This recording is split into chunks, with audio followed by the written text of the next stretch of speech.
Bonjour, alors dans cette vidéo, on va faire la suite de la leçon sur les suites, justement. Alors on avait commencé par voir le grand 1 avec les définitions et les notations, on avait rempli des tableaux. On avait vu quelque chose d'important, c'est que les suites pouvaient être définies de deux façons, soit par leur terme général, qui est une formule qui dépend du rang n. Cette définition ressemble en fait aux fonctions, n remplaçant le x et n'ayant que des valeurs entières, contrairement aux fonctions pour lesquelles x a parfois toutes les valeurs que l'on souhaite parmi les réels. Donc, une suite peut être définie par son terme général en fonction de n ou, et c'est là que c'est nouveau, par récurrence en fonction du terme précédent, comme on l'avait vu dans cet exemple-là. Du coup, qu'advient-il des représentations graphiques? Et c'est sur quoi on va se pencher dans cette vidéo. Les représentations graphiques, eh ben, comme pour les fonctions, on va pouvoir les représenter dans un repère avec des abscisses et des ordonnées, avec les abscisses qui représentent n, qui est le rang, et les ordonnées qui représentent le terme u de n, qu'on appelait l'image pour le vocabulaire des fonctions et qu'on appelle ici le terme. Alors reprenons les exemples précédents, c'est-à-dire la suite u et la suite t, qui étaient définies dans le grand 1. Alors, on avait u de 0 qui était égal à 1. Donc, voici u de 0 qui est représenté ici. U de 1 était égal à moins 1 plus 7, 6 et 1, 7. U de 1 était égal à 7. Voilà, on représente ici. Ce point-là représente u de 1. Ensuite, on a u de 2. Donc le 2, et on avait, voyons, revenons un petit peu. Qu'est-ce qu'on avait pour U? 11, 13, puis après il me semble que c'était encore 13, donc on les place ici. Pour 2, c'est 11. Et voilà, donc j'ai représenté ici la suite U. Alors pour la suite T qui est définie par récurrence, on fait de la même façon. Il faut juste qu'on ait calculé préalablement tous les termes de cette suite T. Euh, Ce qu'on a fait dans le grand 1. Alors voyons les termes de la suite T, les voici. 11, 4, moins 7, moins 11, moins 4. Donc on commence avec T0 égale 11. On va changer un petit peu de couleur, le orange. Alors T0 égale 11. Et on va continuer ainsi de suite. Et on obtient ici tous les termes de la suite T. Alors certains ont disparu, mais ils n'ont pas vraiment disparu, ils sont là, en bas. Donc, on a ici T0 égale 11, T1 égale 4, T2 égale moins 7, puis moins 4, puis 7, puis 11. Et elle continue ainsi de manière cyclique. Donc, en orange, j'ai représenté la suite T. C'est pas parce qu'elle est définie par récurrence qu'on ne peut pas la représenter comme une fonction. Par contre, il aura fallu calculer préalablement T3 grâce à T2 et T1, etc. etc. Maintenant, on va voir quelque chose de nouveau et d'intéressant, qui concerne justement ces suites définies par récurrence. Comme vous le savez, les suites définies par récurrence, vous ne pouvez pas calculer T100 sans avoir calculé T99, etc. Eh bien, de la même façon, on va essayer de construire T100 à partir de T99, T99 à partir de T98, T98 à partir de T97. On a réussi à calculer chaque nouveau terme en fonction du précédent. On va voir si on peut construire chaque nouveau terme en fonction du précédent. Et la réponse est oui. Alors, voici donc la suite qu'on va essayer de représenter. Cette nouvelle suite U, alors ne lisez pas la méthode, on va la garder secrète pour l'instant. Et du coup, on va essayer de deviner. Donc j'ai représenté ici la fonction, pas la suite, j'ai représenté la fonction f de x égale racine de 2x plus 6. C'est la fonction qui définit donc la récurrence de notre suite. C'est-à-dire que j'ai remplacé un par x, et la question est, comment à partir de u0 qui est égal à moins 1, je vais réussir graphiquement à retrouver u1, u2, u3, u4. Alors pour ça, je vais d'abord vous montrer que je l'ai rentré sur la calculatrice. Ici, je l'ai rentré sous le nom de V, en l'occurrence. Donc, si on regarde notre table, nous avons u0 égale moins 1, en l'occurrence là c'est V pour la calculatrice, U1 égale 2, U2 égale 3,1623. C'est ces nombres-là qu'on est censé retrouver graphiquement. Moins 1, 2, 3,16, 3,5, etc. Comment avec ça, on va pouvoir retrouver les différents termes de notre suite? Je vous laisse essayer d'y réfléchir 2 secondes. Je vais peut-être vous donner un indice d'abord. Si vous ne voulez pas l'indice, vous mettez pause. Alors le voici l'indice. J'ai U0 qui est ici. C'est moins 1. Où va se situer U1? Eh bien, U1, c'est f de U0. Donc, il faut que j'aille, ça va être l'ordonnée de ce point. C'est donc 2. U1, c'est 2, c'est ce qu'on avait vu ici. U1 égale 2.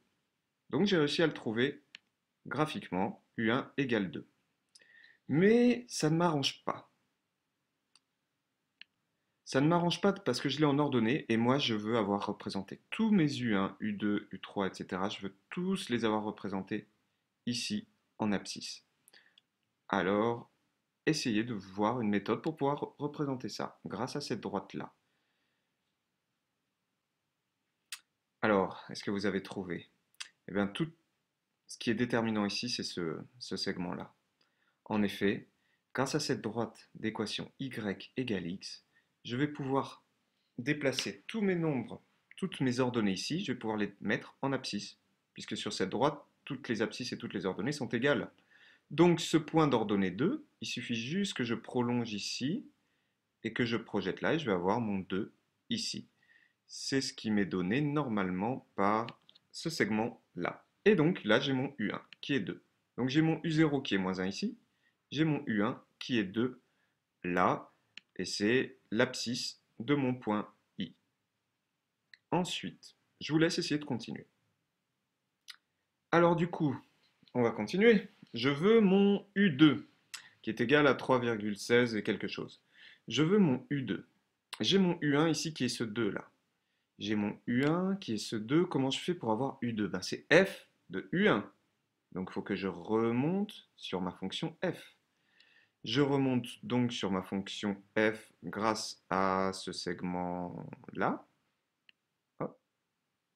Et là, j'ai bien l'ordonnée. Donc l'ordonnée ici, c'est bien f de U1, c'est-à-dire U2. Là, j'ai U2. Mais je ne le veux pas en ordonnée, je le veux en abscisse.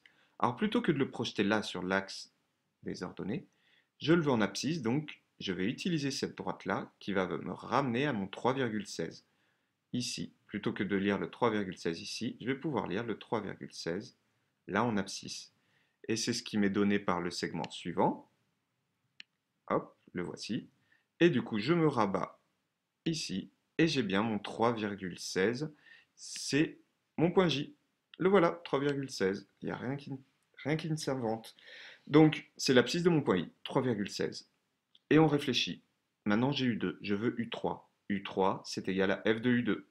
Comment je trouve F de U2, sachant que mon U2, c'est ce point, ce nombre-là? Eh bien, je retourne sur ma fonction f. Et après avoir retourné sur ma fonction f, plutôt que de me projeter sur l'axe des ordonnées, je veux me projeter sur l'axe des abscisses. Donc je passe par l'intermédiaire de cette droite-là. Et du coup, j'ai un nouveau point qui était à peu près égal. Alors le voici. Et j'ai un nouveau point K ici, qui est à peu près égal à 3,5. C'est ce qu'on avait dit une fois que je l'ai rabattu grâce à mon segment vert ici. Et vous pouvez continuer comme ça et faire encore de nouveaux segments et les rabattre à nouveau et avoir le point M qui lui va avoir, qui est un petit peu caché ici, mais qui va avoir pour abscisse 3,61. Voilà, je mets le K qui est ici, le point M est là, si je zoome, voilà. Mon point M va avoir pour abscisse 3,61. Revérifions avec les données qu'on avait sur la calculatrice. En effet, c'est 3,6085, environ égal à 3,61. D'ailleurs, regardez, si on veut changer l'arrondi à 4 décimales, 3,6085. Donc, on retrouve bien cela. À vous d'essayer de vous entraîner et de le reproduire dans le cahier de leçons. la leçon que voici et qui nous explique donc la méthode. On part du premier terme sur l'axe des abscisses, c'est ce qu'on avait fait ici avec -1. On obtient le deuxième terme grâce à la fonction f. Puis on projette, comme c'est écrit ici, sur la droite d'équation y égale x. Donc on va là, sur la droite f, on projette. Et ensuite, on reprojette sur l'axe des abscisses. Et puis on remonte, on projette et on descend. Et on remonte, on projette, on descend. Et on remonte, on projette, on redescend. Ça, c'est une répétition de la même manœuvre. Ça s'appelle un algorithme, tout simplement. Donc on recommence cet algorithme pour obtenir les termes suivants.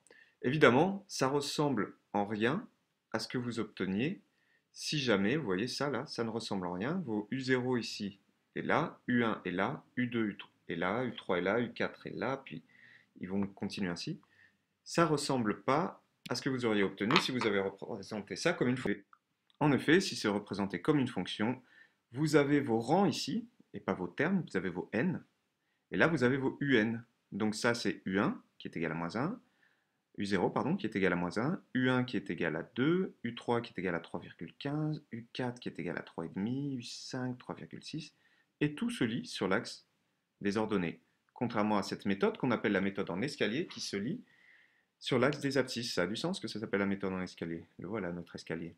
Alors, euh, voyons comment on fait ça à la calculatrice maintenant, avec la Texas Instruments. Donc, vous avez rentré ici votre Y, je vais effacer la précédente, ou plutôt je vais vous montrer d'abord comment on représente ça sous la forme d'une fonction. Eh bien, ici, on va dans Graph, et vous avez les points dont je vous ai parlé. Ça, c'est le racine de UN, c'est UN plus 1 égale racine de UN plus 6, il est là. Et puis ça, c'est la bleue. Maintenant, si je veux représenter la rouge en escalier et pas comme une fonction, il va falloir que j'aille dans le format ici. Vous avez f de n là et vous avez esc si vous l'avez en français. Moi, je l'ai en anglais, j'ai time et j'ai web. Donc je vais aller sur web, qui correspond sur la calculatrice française, esc pour escalier. Alors, ici, pour obtenir ça, j'ai quand même changé la window pour avoir une fenêtre correcte. Donc, je recommence le graphe pour que vous voyez le graphe se construire. Je quitte, graphe. Ah, bah, je l'ai déjà automatiquement. Bon, bah maintenant vous cliquez sur trace. Vous appuyez sur trace et vous avez ici les coordonnées de ce curseur clignotant. Donc, -1, 0. Il vous reste juste à savoir qu'est-ce qui correspond à U0, à U1, etc. Ben là, on est sur -1, on est sur U0. Puis je vais là-dessus, je suis sur la courbe, donc en fait le 2, c'est mon U1. Là, j'ai mon U1 ici et ici en réalité. Et maintenant, là, mon ordonnée, ça va être mon U3, mon abscisse, c'est mon U2. Et je refais un escalier. Mon ordonnée, c'est mon U3 et mon abscisse. Mon ordonnée, c'est mon U4 maintenant. Et mon abscisse, c'est mon U3, etc. Et vous voyez qu'il continue, il continue, il continue. Et maintenant, c'est tellement... Il faudrait qu'on zoome pour voir un petit peu mieux. Mais après tout, là, on le voit mieux. On pourrait continuer comme ça et l'escalier se poursuivrait. Voilà. Donc la prochaine étape, eh ben, ça va être de s'exercer à faire des graphiques en escalier, sachant qu'ils ne vont pas tous ressembler à ça. Mais est-ce que je vous laisse le suspense? Non, je vais vous montrer un petit peu à quoi peuvent ressembler d'autres graphiques en escalier. Certains ressemblent plutôt d'ailleurs à des escargots. Vous voyez, si on définit la suite par... où est-elle cette suite? UN plus 1 égale 1 plus 5 sur UN avec U1, U0 égale 1. Et bien notre escalier, il ressemblerait à un escargot comme ça.